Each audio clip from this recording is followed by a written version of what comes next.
true. Eating fat's not going to make you fat. In fact, if you avoid fat like the plague, which is what I used to do, in all likelihood, you're going to find that you don't feel as well as you would otherwise. You're going to find that it's harder to lose fat. You may find that your energy levels are down. And when we can keep going on and on and on and on, because fat plays a major role in various areas of the human body, and if you don't eat enough of it, you're going to have issues. High protein diet, here we go. High protein diet and risk for kidney disease, liver disease. This is something that just needs to die. To those out there that continue to perpetuate this as truth, show us the research. Show us the research on high protein diets are bad for liver or kidney function. Now, we have to be clear, it's not to say that if you're a weight training, load-bearing training individual that maybe does some weekend warrior 5K, 10Ks, that has a couple protein shakes out of their blender bottle on occasion, it's not to say that there aren't going to be some markers that are elevated in terms of kidney and liver function. But they're elevated comparing you as a weight trainer, weekend warrior, 5K-er, drinking some extra protein compared to the sedentary couch potato. If some of those things are elevated in the couch potato, it's cause for alarm. If they're elevated in an individual that's intensely training, exercising, working out, and drinking some protein, it's probably less of a concern, and it's definitely something you want a conversation you need to have with your doctor if they raise a flag and say, hey, these things are high.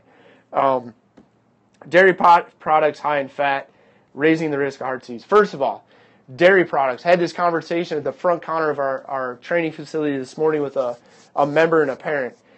If we take the fat out of dairy, we raise the sugar. Okay? So if the fat comes out, the sugar goes up. Otherwise, it will taste like garbage. Because fat and sugar taste good. If we take one out, we got to up the other one. My opinion is it's probably better to have more of fat than it is to have all the extra sugar. So all of you out there drinking the 1% skim milk, that crowd, you're probably better off having the regular old milk, getting some of the fat. You're going to stay fuller longer.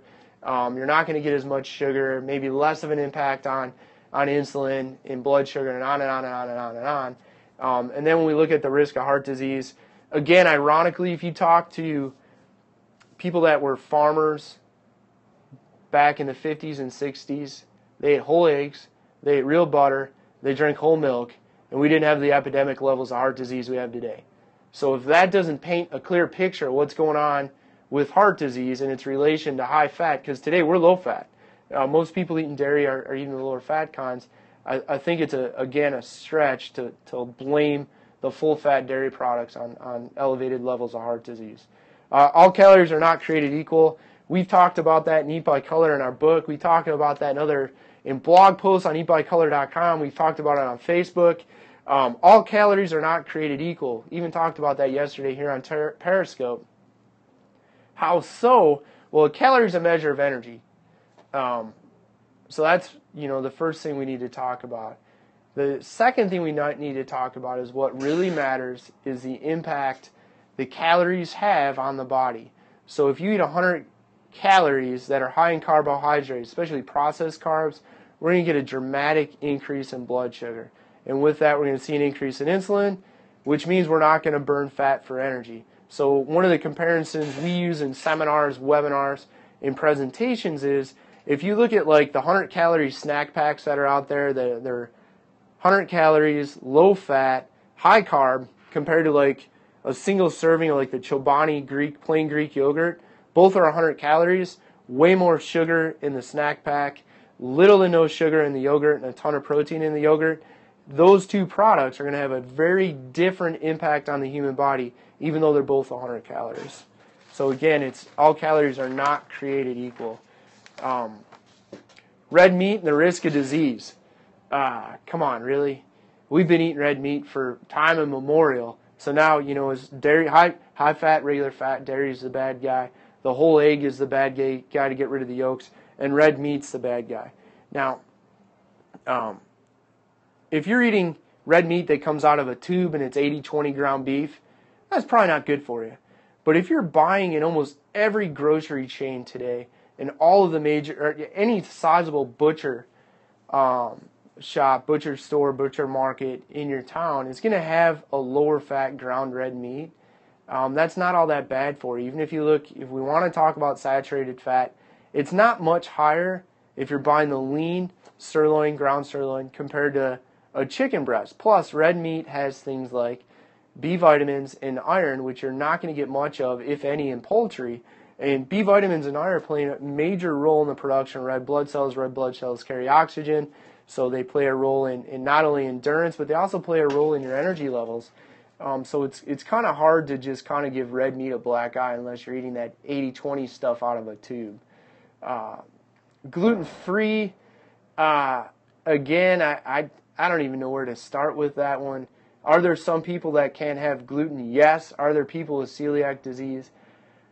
Yes. Is it as widespread as we're starting to believe it is? You know what? I really don't know. But I would say that if you eat something that's higher in processed grains and you have an adverse reaction, it's maybe something you need to cut back on.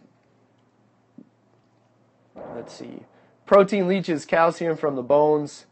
Not true. In fact, if you want to increase bone strength, you're female, you're at risk for osteoporosis, osteopenia, you want strong bones, lift heavy things.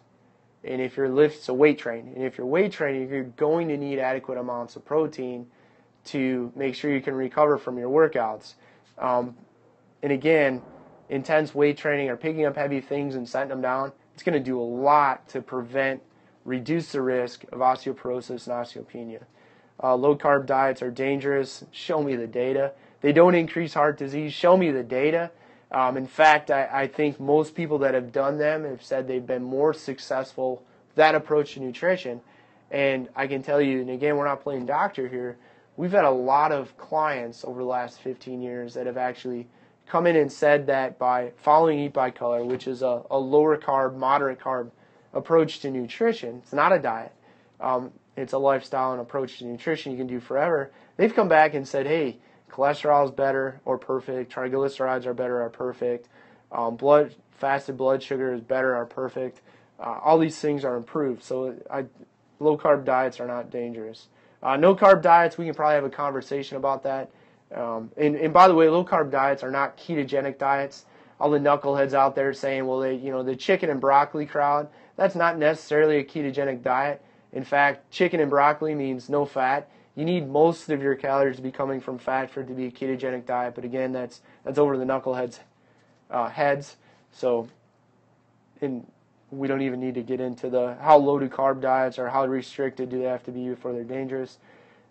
Sugar and empty calories. Again, a calorie is a measure of energy. So yeah, I guess we can generically label sugar as empty, but it's not so much the calories from sugar as it is the impact on blood sugar. And then depending on the type of sugar, whether or not we can use it later via storage as muscle glycogen. Vegetable oils and health.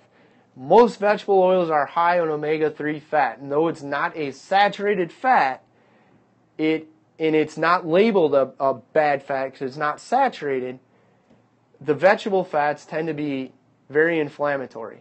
So the typical American gets way more omega-6 fats than they do omega-3 fats. Omega-6 fats tend to be inflammatory.